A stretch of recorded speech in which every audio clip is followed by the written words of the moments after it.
జరిగిన అసెంబ్లీ మీటింగ్లో బాలకృష్ణ గారు మాట్లాడిన తీరు కాయకు వేసిన రాయి తీరిని తిట్టకు తగిలినట్టు అయ్యింది. ఇప్పుడు మెగా ఫ్యాన్స్ అటు జగన్ గారి అభిమానులు ఆంధ్రప్రదేశ్ అభిమానులతో ఆంధ్రప్రదేశ్ వేడెక్కింది. ఏం పీకాడు అని సైకోగాడు అని చాలానే మాట్లాడారు. అసెంబ్లీలో గొడవలు సహజమే, కానీ అతి వ్యర్థమైన గొడవలు కేవలం ఆంధ్రప్రదేశ్లోనే జరుగుతాయని ఆంధ్ర ప్రజలు అంటున్నారు. అయితే టాపిక్లోకి వెళ్దాం. వైఎస్ జగన్ గారు లాక్డౌన్ సమయంలో ముఖ్యమంత్రి అయినందుకు ఆయన అనుమతి కోసం టీఎఫ్ఐ పెద్దలు టికెట్ రేట్ల గురించి మాట్లాడాలి అని నిర్ణయించుకొని ఇండస్ట్రీలోని పెద్దలు అంటే చిరంజీవి గారు, మహేష్ బాబు గారు, ప్రభాస్ గారు, పోసాని మురళీకృష్ణ గారు, నారాయణ గారు అండ్ రాజమౌళి గారు, మన ఆలీ గారు అయితే మీటింగ్ మొదలైన దగ్గర నుండి చివరి దాకా చిరంజీవి గారు చేతులెత్తి నమస్కరించడం, రాష్ట్రానికి మీరు తండ్రి లాంటి వారు, తన హోదాని పెంచడం, డిసిప్లిన్ మర్యాదపూర్వకంగా మాట్లాడారు. అంతటి మహానుభావుడు ఇలాంటివి చేస్తుంటే అదంతా రికార్డు చేసి సోషల్ మీడియాలోకి వదలడం. మీటింగ్ జరిగినంతసేపు సీఎం జగన్ గారు తిరిగి నమస్కారం పెట్టకుండా చేతులు కట్టుకొని నవ్వుతూ ఉన్నారు. ఇదంతా అభిమానులకి మండింది. ఎవరికి ఇష్టం వచ్చినట్టు తన సొంత అభిప్రాయాలతో సోషల్ మీడియాలో పంచుకున్నారు. మొన్న జరిగిన అసెంబ్లీ గొడవల్లో నిజాలు బయటకు వచ్చాయి. టాలీవుడ్ కష్టాలను మాట్లాడటానికి టికెట్ రేట్ల గురించి చెప్పుకోవాలని ముఖ్యమంత్రి గారిని రాశారు. 10 మంది టీఎఫ్ఐ పెద్దలు వస్తున్నారని జగన్ గారితో మాట్లాడడం జరిగింది. అయితే 10 మందిలో 9వ మెంబర్ బాలకృష్ణ గారు అవ్వడంతో ఆయనకు చిన్నతనం చేశారని అభిప్రాయాలు చూపి రాలేదు అన్నారు.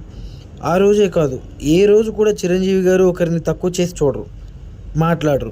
ఒకసారి ఎలక్షన్ సమయంలో ఆయన క్యూలో రాలేదని ఒక వ్యక్తి, మీరు సినిమాల్లోనే హీరో కావచ్చు, పబ్లిక్లో సాధారణ వ్యక్తి కదా, లైన్లో రావాలి అని అంటే దానికి చిరంజీవి గారు సారీ సార్ క్షమించండి అంటూ వెనక్కి వచ్చి మరీ లైన్లో నిలబడ్డారు.